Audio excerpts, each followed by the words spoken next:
ভারতের প্রেসক্রিপশন বাস্তবায়নে শেখ মুজিব সেই বাংলাদেশের জন্মলগ্নেই এদেশকে ধর্মনিরপেক্ষ রাষ্ট্র বানানোর চাল চেলে গিয়েছিলেন। কিন্তু জিয়া রহমান থেকে শুরু করে তার স্ত্রী খালেদা জিয়া যুগে যুগে তারা ইসলাম ধর্মের জন্য যা করে গেছেন সেটি কিয়ামত পর্যন্ত স্বীকার করবে এদেশের মুসলিমরা। একজন প্র্যাকটিসিং মুসলিম ও আল্লাহর পরিপূর্ণ বিশ্বাসী বান্দা হিসেবে 5 ওয়াক্ত নামাজ আদায় করতেন জিয়া রহমান। যখন তিনি রাষ্ট্রীয় দায়িত্ব পালন করতেন 18 ঘণ্টা, সে সময়ও কোনো ওয়াক্ত নামাজ পড়তে না পারলে সেটি কাজা আদায়ের চেষ্টা করে গেছেন।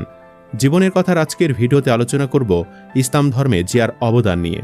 চলুন একে একে দেখে নেওয়া যাক একজন মুসলিম হিসেবে ইসলাম ধর্মে কি কি অবদান রেখে গেছেন জিয়া।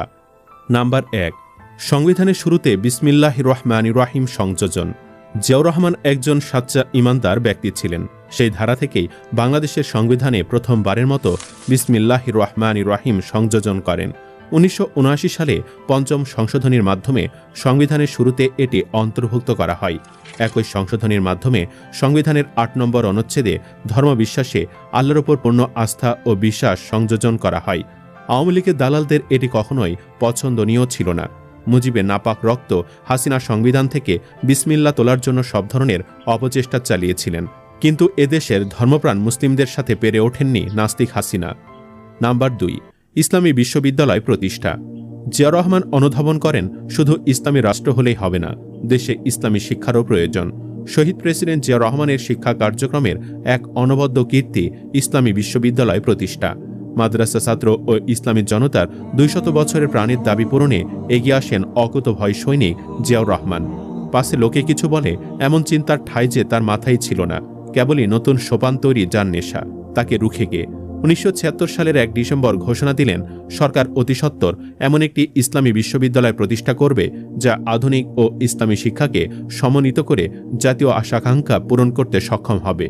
এটি ছিল স্বাধীন বাংলাদেশে সরকারি উদ্যোগে বিশ্ববিদ্যালয় প্রতিষ্ঠার প্রথম সরকারি ঘোষণা দিয়েই থেমে থাকলেন না জিয়াউর রহমান। 1977 সালে 27 জানুয়ারি প্রফেসর M.A. বারিকে সভাপতি করে 7 সদস্যের ইসলামিক ইউনিভার্সিটি স্কিম কমিটি গঠন করলেন এবং 7 মাসের মধ্যে রিপোর্ট পেশ করার নির্দেশনা দিলেন। কমিটির টার্মস অফ রেফারেন্সে বলা হলো, কলা ও বিজ্ঞানের বিভিন্ন শাখায় ইসলামী শিক্ষার সমন্বয় কিভাবে করা যায়, নতুন আঙ্গিকে মাদ্রাসা শিক্ষা কিভাবে যুগোপযোগী করে এর উন্নতি সাধন করা যায়, ইসলামী শিক্ষার বিভিন্ন শাখায় উচ্চশিক্ষা ও গবেষণার ব্যবস্থা কিভাবে করা যায়, এছাড়াও এই শিক্ষার লক্ষ্য ও উদ্দেশ্য নির্ণয়, শিক্ষার মাধ্যম, ছাত্রছাত্রী ভর্তির প্রক্রিয়া ও বিশ্ববিদ্যালয় স্থান নির্ধারণ, আর্থিক খরচের পরিমাণ ইত্যাদি বিষয়াবলী অন্তর্ভুক্ত ছিল। সরকারি এ উদ্যোগ নেওয়ার পর 1977 সালে মক্কায় প্রথম বিশ্ব মুসলিম শিক্ষা সম্মেলন অনুষ্ঠিত হয়। উক্ত সম্মেলনে বাংলাদেশের প্রতিনিধিত্ব করেন ডক্টর সৈয়দ মোয়াজ্জেম হোসাইন, আয়ুব আলী, ডক্টর মোহাম্মদ মোস্তাফিজুর রহমান এবং মাওলানা মোহাম্মদ আব্দুর রহিম। উক্ত সম্মেলনে প্রবন্ধ উপস্থাপন করেন ঢাবির প্রফেসর ডক্টর মোহাম্মদ মোস্তাফিজুর রহমান। উক্ত সম্মেলনে মুসলিম দেশসমূহে ইসলামী বিশ্ববিদ্যালয় প্রতিষ্ঠার রূপরেখা প্রণীত হয়। এর 2 মাস পর ইসলামী সহযোগিতা সংস্থা ওআইসির উদ্যোগে আন্তর্জাতিক ইসলামী শিক্ষা সম্মেলন অনুষ্ঠিত হয়। সরকার ও রাষ্ট্রপ্রধানদের এ সম্মেলনে যোগদান করেন প্রেসিডেন্ট জিয়াউর রহমান।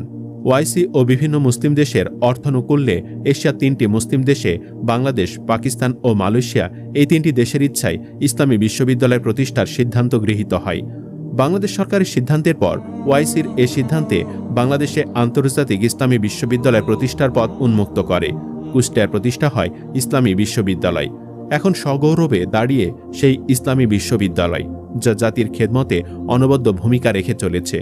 আধুনিক শিক্ষা ব্যবস্থার সুসমন্বিত উন্নয়নে শহীদ জিয়ার এই বাস্তব পদক্ষেপ আজ শুধু স্বর্ণালী ইতিহাস নয়, তার প্রতিষ্ঠিত এ বিশ্ববিদ্যালয় প্রতি বছর সহস্রাধিক উচ্চ শিক্ষিত নৈতিক মান সম্পন্ন মানুষ উপহার দিচ্ছে, যারা দেশ ও জাতির কল্যাণে তাদের উচ্চতর জ্ঞান, মেধা, মনন, যোগ্যতা ও দক্ষতাকে কাজে লাগিয়ে দেশের উন্নয়নে ভূমিকা রাখছে। নাম্বার 3, ধর্মনিরপেক্ষতা বাতিল। বাংলাদেশের পাকিস্তানে থেকে আলাদা হবার পর থেকে ভারত এ দেশকে নাস্তিক রাষ্ট্রে পরিণত করার সব চেষ্টা করেছেন, কিন্তু বাংলাদেশকে মুসলিম দেশে পরিণত করেন জিয়া। দেশের 92% মুসলমানের বোধ ও বিশ্বাসকে ধারণ করে সংবিধানের মূল নীতিমালায় ধর্মনিরপেক্ষতার পরিবর্তে সর্বশক্তিমান আল্লাহর উপর পূর্ণ আস্থা ও বিশ্বাস প্রতিস্থাপিত হয় এবং সর্বশক্তিমান আল্লাহর উপর আস্থা ও বিশ্বাসী হবে যাবতীয় কার্যাবলীর ভিত্তি সংবিধানে সংযোজিত হয়। সংবিধানের মৌল নীতিমালায় প্রতিস্থাপিত হয় সমাজতন্ত্রের পরিবর্তে সামাজিক ন্যায়বিচার ও সাম্য প্রতিষ্ঠার কথা। জিয়াউর রহমানের সময়ে গণতন্ত্র ও জাতীয়তাবাদ বহাল থাকলেও জাতীয়তাবাদের ভিন্ন দর্শন দেন বাঙালি জাতীয়তাবাদের পরিবর্তে বাংলাদেশি জাতীয়তাবাদ। কারণ তিনি বিশ্বাস করতেন সংস্কৃতি ও ভাষার চেয়ে ভূখণ্ডগত ঐক্য দেশ ও জাতীয় ঐক্যকে সুনিশ্চিত করবে। অন্য একটি দেশের লোকরাও বাংলা ভাষায় কথা বলে এবং বাংলাদেশে অনেক উপজাতি গোষ্ঠী আছে, তারা বাংলা ভাষার বাহিরে তাদের নিজস্ব ভাষায় কথা বলে।